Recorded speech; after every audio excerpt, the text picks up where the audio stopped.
Hello guys, welcome back to my channel. आज के इस वीडियो में हम स्टार्ट कर रहे हैं क्लास 12 के मैक्रो इकोनॉमिक्स का very important chapter balance of payment, भुगतान शेष। तो इससे पहले वाली वीडियो में ऑलरेडी चैप्टर के 3 पार्ट कंप्लीट हो चुके हैं। सो आज हम स्टडी करेंगे वो है पार्ट नंबर 4, जिसे हम बहुत ही ध्यान से कवर अप करने की कोशिश करेंगे ताकि हम एग्ज़ाम में इस टॉपिक से रिलेटेड किसी भी क्वेश्चन का आंसर बहुत ईजिली तरीके से और बहुत अच्छे से दे पाएँ।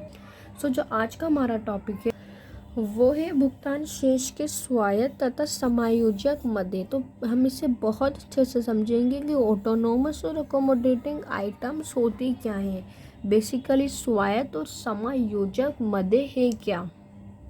आप लोगों को ये बहुत ही ध्यान से समझना है। मैं आप लोगों को ये बिल्कुल बिगनिंग से समझाऊंगी, क्योंकि कुछ बच्चों को टॉपिक समझ में नहीं आता है। वो नहीं समझ पाते कि कौन सी मदों को हम ऑटोनॉमस में लें और कौन सी मदों को हम अकोमोडेटिंग में लें। ये मैं आप लोगों को बिल्कुल बिगनिंग से समझाऊंगी। उसके बाद आप लोग कोई सा भी क्वेश्चन उठा लेना, लाइक एनसीईआरटी का, अपने स्कूल टीचर का, आप जो मर्जी चाहो वो क्वेश्चन उठा लेना। ऐसा कोई सा भी क्वेश्चन नहीं होगा जो आप लोगों को ना आता हो। बेसिकली हम स्टार्ट करते हैं। अगर बच्चों यहाँ मैं बीओपी की बात करूँ तो आप लोग मुझे बताओ कि इसकी दो कौन सी साइड्स होती हैं। तो अगर मैं इसकी पहली साइड की बात करूँ तो एक साइड तो इसकी डेबिट में रहती है, जो हम किस में लिखते हैं, माइनस में लिखते हैं। और दूसरी साइड इसकी कौन सी रहती है, क्रेडिट साइड, जिसे हम प्लस में लिखते हैं। और आई होप आप लोगों को बहुत अच्छे से पता होगा कि डेबिट और क्रेडिट होता क्या है, क्योंकि ये मैं अपनी प्रीवियस वीडियो में भी समझा चुकी हूँ। सबसे पहले हम लोग समझते हैं क्रेडिट साइड को, प्लस की साइड को। लाइक अगर मैंने एक्सपोर्ट किया, मीन्स कि लाइक हमारी कंट्री में एक्सपोर्ट हुआ, किसी बाहर से देश विदेश ने आकर के यहाँ से कुछ सामान खरीदा। लाइक मैंने एक्सपोर्ट करा तो मेरे पास 100 रुपये आए। लाइक मुझे किसी ने गिफ्ट दिया तो इसको हम रख लेते हैं कि मेरे पास 120 रुपये हैं। लाइक किसी ने बाहर देश विदेशों से फॉरेन डायरेक्ट इन्वेस्टमेंट करा, हमारी कंट्री के अंदर इन्वेस्टमेंट किया, वो हम मान लेते हैं कि 150 का करा। तो बेसिकली आप लोगों को यहाँ वो सारे केस लिखने हैं जिससे पैसा आएगा। और कैसे पैसा आएगा, लाइक मैंने किसी से लोन लिया तो लोन से भी पैसा आएगा, किसी ने इन्वेस्टमेंट करा तो पैसा आएगा। या लाइक बाहर से मेरे रिलेटिव ने मुझे गिफ्ट दिया तो वो प्लस में रहेगा, और मैंने एक्सपोर्ट किया तो वो भी प्लस में ही रहेगा। तो यहाँ पर वो सारे केस लिखने हैं जो प्लस में रहेंगे। तो यहाँ पे मैंने वो सारे केस लिखे हैं जिनसे पैसा आएगा। अब यहाँ मैं वो सारे केस लिखूंगी जिनसे पैसा जाएगा। आएगा नहीं, आएगा तो किस में, क्रेडिट में, प्लस में। और जाएगा किससे, डेबिट से, नेगेटिव से। लाइक अब पैसा जाएगा कैसे, लाइक मैंने क्या करा, इंपोर्ट करा। इंपोर्ट मैंने करा 50 का, मैंने बाहर से सामान खरीदा तो उससे पैसा गया। मैंने लोन दे दिया, टू लोन, मैंने लोन दे दिया तो यहाँ से 50 रुपये गए। अब यहाँ पे टोटल कितना हुआ, अगर मैं देखूँ तो यहाँ पर हुआ है 300। और जबकि अगर मैं यहाँ देखूँ तो यहाँ भी मैं 300 रुपये लिखूँगी। क्योंकि बीओपी हमेशा बराबर होना चाहिए। क्योंकि बीओपी जब बराबर होगा तो तभी तो वो संतुलन में होगा। तो जितना यहाँ पे मैंने लिखा उतना ही मैंने यहाँ लिख दिया। अब क्या होगा यहाँ, अब जो बीओपी पे मैंने क्रेडिट साइड में लिया है उसका क्या मतलब है कि मैंने साल भर में प्रॉफिट कमाने के लिए, लाभ कमाने के लिए जो भी ट्रांजैक्शन की है, उस ट्रांजैक्शन को हम क्या बोलेंगे बच्चों, स्वायत्त मदे बोलेंगे, ऑटोनॉमस ट्रांजैक्शन बोलेंगे। क्या कहेंगे उनको, हम बोलेंगे स्वायत्त मदे की। जो भी ट्रांजैक्शन मैं साल भर में प्रॉफिट कमाने के लिए करूँगी उन सभी ट्रांजैक्शन को हम बोलेंगे ऑटोनॉमस कंजप्शन, स्वायत्त मदे। तो यहाँ मैं लिख देती हूँ स्वायत्त मदे। आई होप आप लोगों को बहुत अच्छे से समझ में आया होगा कि बेसिकली स्वायत्त मदे होता क्या है। अब यहाँ पर हुआ क्या कि 300 रुपये मेरे पास आए। यहाँ पर क्या हुआ कि ये टोटल 300 रुपये मेरे पास आए और ये 100 रुपये मेरे पास से गए। 300 रुपये मेरे पास आए और ये 100 रुपये मेरे पास गए, तो बीच में ये जो 200 रुपये का मुझे सरप्लस मिला, जो अधिक मिला। सो ये जो मुझे सरप्लस का मिला कि मेरे पास 300 रुपये आए और 100 रुपये मेरे पास से गए, तो 300 में से 100 गए तो कितने बचे, 200 रुपये बचे। तो 200 रुपये का ये जो मुझे अधिक आय मिला, तो इन 200 रुपये को अब मैं किन किन चीज़ों में खर्च कर सकती हूँ। तो पहला, मैं इसे खर्च कर सकती हूँ FDI में। मैं इसका फॉरेन डायरेक्ट इन्वेस्टमेंट, बेसिकली मैं इसे निवेश कर सकती हूँ। मैं इसका लोन दे सकती हूँ, या मैं इसको फॉरेन एक्सचेंज रिजर्व के अंदर, सरकारी कोष भंडार के अंदर मैं इसे डाल सकती हूँ। सो बेसिकली ये जो 200 रुपये का सरप्लस है, ये कौन से नेचर की होंगी, क्योंकि इसके अंदर अब मैं सिर्फ इस पैसे को खर्च में इन 3 चीज़ों में खर्च कर सकती हूँ। या तो मैं इन्वेस्टमेंट करूँगी, या तो मैं लोन दूँगी, या मैं इसे भंडार में शामिल कर दूँगी। तो इसका मतलब क्या होगा कि ये पूंजी खाते के नेचर की है। ये कौन से नेचर की है बच्चों, ये जो सरप्लस मुझे मिला है ये पूंजी खाते के नेचर का है। मीन्स कि ऐसा नहीं है कि मैं इन 200 रुपये का मैं गिफ्ट दे दूं, या मैं डोनेशन कर दूं, या मैं चैरिटी कर दूं, मैं इंपोर्ट कर लूं, मैं एक्सपोर्ट या मैं सर्विस ले लूं। नो, ऐसा नहीं होगा। इन सरप्लस के पैसे को हम सिर्फ 3 चीज़ों में खर्च कर सकते हैं। या तो मैं इन्वेस्ट करूँगी, या मैं लोन दूँगी, या मैं इसे रिजर्व में रख दूँगी, भंडार में रख दूँगी। सो ये कौन से नेचर का हुआ, ये जो सरप्लस का 200 रुपये आया, ये हुआ है पूंजी खाते के नेचर का। आई होप आप लोगों को बहुत अच्छे से समझ में आ रहा होगा।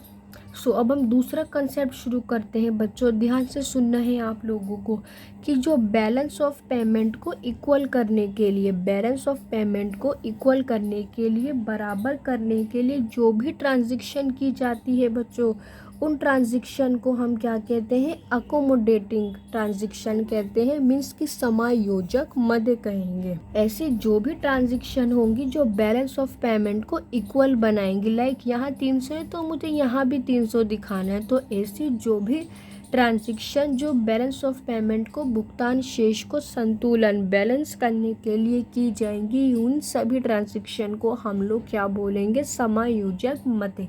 और जबकि स्वायत्त मदें क्या थी बच्चों, ऐसी जो भी ट्रांजैक्शन जो प्रॉफिट मोटिव के लिए, जो लाभ के लिए की जाएंगी, इन सभी ट्रांजैक्शन को हम लोग क्या बोलेंगे, स्वायत्त मदें। सो बच्चों आई होप आप लोगों को बहुत अच्छे से समझ में आ रहा होगा कि स्वायत्त मदें क्या होती हैं और समायोजक मदें क्या होती हैं। और इसके अलावा ये जो सरप्लस निकला वो कौन से नेचर की होती है, पूंजी खाते की नेचर की होती है, क्योंकि मैं इस सरप्लस को या तो मैं इन्वेस्ट करूँगी, या तो मैं लोन दूँगी, या मैं इसे रिजर्व में रख दूँगी। सो इसलिए ये पूंजी खाते के प्रकृति की होती है, उनके नेचर की होती है। ऐसा कभी भी नहीं होगा कि मैं सरप्लस को डोनेशन में खर्च कर दूँ, चैरिटी में, गिफ्ट में, इंपोर्ट में, सर्विसेज में या एक्सपोर्ट में खर्च कर दूँ, जो कि चालू खाते की प्रकृति का है। नो, ऐसा नहीं होगा। ये हमेशा सरप्लस पूंजी खाते का ही प्रकृति का रहेगा। मैं इसका इन्वेस्टमेंट कर सकती हूँ, या तो लोन दे सकती हूँ, या मैं इसे रिजर्व में रख सकती हूँ। सो आई होप आप लोगों को बहुत अच्छे से समझ में आ रहा होगा। अभी आप लोगों से एग्ज़ाम में किस तरीके से पूछ सकता है कि साल भर में जो भी लाभ कमाने के लिए लेन देन किए जाते हैं, ट्रांजैक्शन किए जाते हैं, वो कौन से ट्रांजैक्शन होते हैं, तो आप हमेशा लिखोगे स्वायत्त मदें। या वो आप लोगों से पूछेगा कि BOP को बैलेंस करने के लिए कौन सी ट्रांजैक्शन की जाती है, तो आप लोग हमेशा लिखोगे समायोजक मदें, जो BOP को बैलेंस के लिए ट्रांजैक्शन की जाती है। सो आप लोग इस टॉपिक को जल्दी से रिवाइज कर लो, फिर हम आगे का सुनते हैं, समझते हैं। सो बच्चों अगर यहाँ मैं लिखूँ कि सर प्लस BOP, तो इसका मतलब क्या होगा, सर प्लस का मीन्स कि अधिक है। भुगतान शेष का मतलब क्या होगा कि मेरे निर्यात ज़्यादा होंगे, मीन्स कि हमारे निर्यात ज़्यादा होंगे हमारे आयात से। मीन्स कि कहने का मतलब क्या हुआ कि लोग हमारी कंट्री से ज़्यादा सामान खरीदेंगे। तो इस केस को हम क्या बोलेंगे बच्चों, जब भी भुगतान शेष अधिक होगा तो इस केस को हम बोलेंगे स्वायत्त निर्यात। तो बेसिकली यहाँ होगा क्या होगा कि हमारे स्वायत्त निर्यात ज़्यादा होंगे हमारे स्वायत्त आयात से। जब बीओपी सरप्लस में होगा, अधिक में होगा, हमारे निर्यात ज़्यादा होंगे हमारे आयात से। मीन्स कि इसका मतलब क्या है कि स्वायत्त निर्यात ज़्यादा होंगे स्वायत्त आयात से, लोग ज़्यादा सामान खरीदेंगे। या हम इसको ये भी बोल सकते हैं कि ऑटोनोमस रिसिप्ट ज़्यादा होंगी हमारी ऑटोनोमस पेमेंट से। मीन्स कि हम लोगों को स्वायत्त रिसिप्ट ज़्यादा मिल रही है, हम लोग रिसीव ज़्यादा कर रहे हैं कंपेयर देन पेमेंट। तो बेसिकली इसका भी मतलब यही है कि हम यहाँ रिसीव ज़्यादा कर रहे हैं, क्योंकि एक्सपोर्ट का मतलब क्या है कि लोग बाहर से ख़रीद रहे हैं, हम लोग रिसीव ज़्यादा कर रहे हैं और पेमेंट कम दे रहे हैं। और अगर मैं दूसरा केस लिखूँ यहाँ पर तो यहाँ पे मैंने लिखा है डेफिशिएंट बीओपी। मीन्स कि जब भुगतान शेष घाटे में होगा तो इसका मतलब क्या होगा कि हम लोग इंपोर्ट ज़्यादा कर रहे हैं, बाहर से ख़रीदारी ज़्यादा कर रहे हैं और हमारे जो एक्सपोर्ट है वो कम है, हम लोग बाहर ज़्यादा पैसा खर्च कर रहे हैं। तो इसका मतलब क्या होगा कि हमारी पेमेंट ज़्यादा है कंपेयर देन हमारी रिसिप्ट से। हम लोगों को इतना रिसीव नहीं हो रहा जितना हम खर्च कर रहे हैं। तो इस केस को हम ऐसे भी करके लिख सकते हैं कि मेरी पेमेंट ज़्यादा है और मुझे रिसीव कम हो रहा है। एंड देन लास्ट वाला क्या होगा, जब बीओपी एग्जिट संतुलन में होगा, भुगतान शेष अधिक है, एग्जिट इक्विलिब्रियम पॉइंट पर होगा, एग्जिट इक्वल होगा। तो उसका मतलब क्या होगा, जो स्वायत्त रिसिप्ट है वो एग्जिट स्वायत्त पेमेंट के स्वायत्त भुगतान के बराबर होगी। मीन्स कि मेरी रिसिप्ट और मेरी पेमेंट दोनों ही आपस में एक दूसरे के बराबर हैं। स्वायत्त रिसिप्ट बराबर है स्वायत्त भुगतान के। सो आई होप आप लोगों को बहुत अच्छे से समझ में आया होगा कि सरप्लस बीओपी का मतलब क्या है। जब हमारे निर्यात ज़्यादा होते हैं हमारे आयात से, मीन्स कि हम लोग रिसिप्ट ज़्यादा कर रहे हैं और पेमेंट कम है। जबकि डेफिशिएट का मतलब ही घाटा है, तो इसका मतलब क्या है, हम लोग पेमेंट ज़्यादा कर रहे हैं और हमें रिसीव कम हो रहा है। हम लोग भुगतान ज़्यादा कर रहे हैं, हम लोग बाहर से सामान ज़्यादा खरीद रहे हैं, इसलिए हमारे इम्पोर्ट ज़्यादा है, हमारा आयात ज़्यादा है। और बीओपी संतुलन की अवस्था में कब होगा, जब हमारे ऑटोनॉमस जो रिसीव है वो इक्वल होंगी हमारे स्वायत्त भुगतान के, कि जितनी रिसीव्ड है उतनी ही पेमेंट है। तो बेसिकली इसके अंदर भुगतान शेष क्या होगा, आपस में बराबर होगा। सो बच्चों आई होप आप लोगों को ये बहुत अच्छे से समझ में आया होगा। एंड देन दूसरा याद रखने वाला पॉइंट आप लोगों को यहाँ ध्यान रखना है कि जो स्वायत्त मदें हैं, जो ऑटोनोमस आइटम्स हैं, जो स्वायत्त मदें हैं, वो किस नेचर की होती हैं, वो पूंजी खाते की भी प्रकृति की होंगी और ये चालू खाते की भी प्रकृति की होंगी। कौन, स्वायत्त मदें।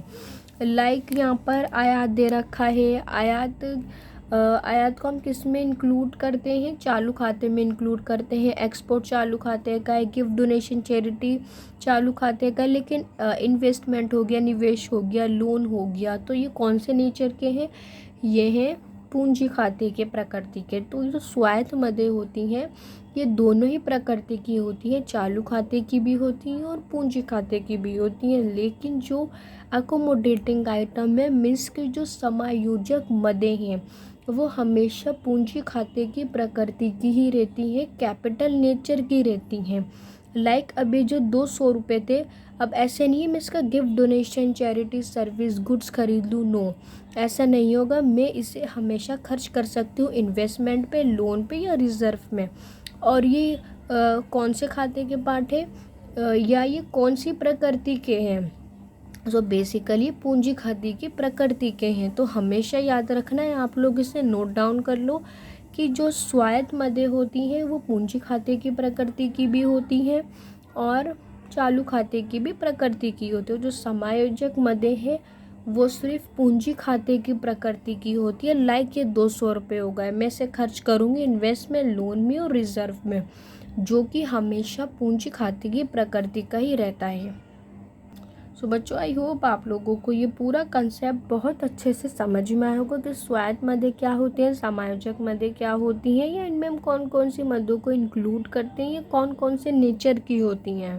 सो देन अब हम लास्ट इसका एक बार डिफ्रेंशिएट देखते हैं, स्वायत्त और समायोजक का। देन उसके बाद हमारा सारा ही इस चैप्टर का थ्योरिकल पोर्शन फिनिश हो जाएगा। सो यहाँ से इसने दे रखा है सबसे पहले ऑटोनोमस स्वायत्त मदें। तो बेसिकली स्वायत्त मदें क्या होती है, जो पूरे साल भर में प्रॉफिट के मोटिव से की जाती हैं, और लाइक इसके अंदर भुगतान शेष जो बीओपी वो होता है, बैलेंस ऑफ पेमेंट, वो असंतुलन भी रहेगा, वो सरप्लस भी रहेगा और वो डेफिशिएंट भी रहेगा। इसके अलावा हम आयात निर्यात करते हैं, इसमें वस्तु का, पूंजीगत वस्तु का, लाइक प्लांट हो गया, मशीनरी हो गई, लोन हो गया, इन्वेस्टमेंट हो गया। एंड देन लास्ट वाला इसको हम कहाँ लिखते हैं, हम इसको रेखा के ऊपर मेंशन करते हैं।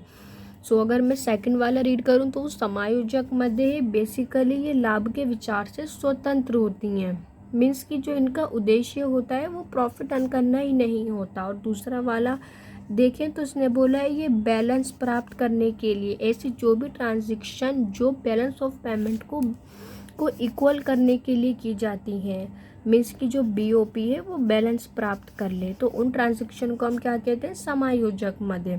तो बेसिकली जो समायोजक मदें होती हैं वो बीओपी के असंतुलन को ठीक करने के लिए की जाती है, संतुलन को ठीक करने के लिए और बैलेंस को प्राप्त करने के लिए की जाती हैं। और तीसरा जो समायोजक मदें होती हैं वो वस्तुओं का संचालन सीमाओं के आर पार नहीं होता। यस, बेसिकली सरकारी कोषों को जो सरकार के पास रिजर्व होता है ये उनके संचालन में शामिल होती हैं, इंक्लूड होती हैं।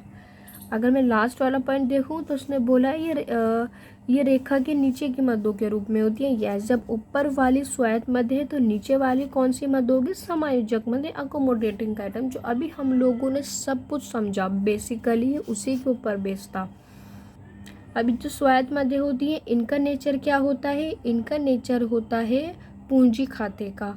और जो समायोजक मदें हैं अकोमोडेटिंग है, वो कौन से नेचर की होती है, वो ये पूंजी खाते के नेचर की होती है और ये दोनों नेचर की होती हैं, पूंजी खाते की भी नेचर की होती है और ये चालू खाते की भी नेचर की होती है, लेकिन ये सिर्फ कैपिटल की नेचर की होती है, सिर्फ पूंजी खाते के नेचर की। सो बच्चों, आई होप आप लोगों को आज की इस वीडियो में बहुत अच्छे से समझ में आया होगा विद थ्योरिकल विद कंसेप्ट। सो अब हम इसके बाद शुरू करेंगे इसके न्यूमेरिकल पोर्शन को। सो जब तक के लिए गुड बाय, मिलते हैं नेक्स्ट वाली वीडियो में।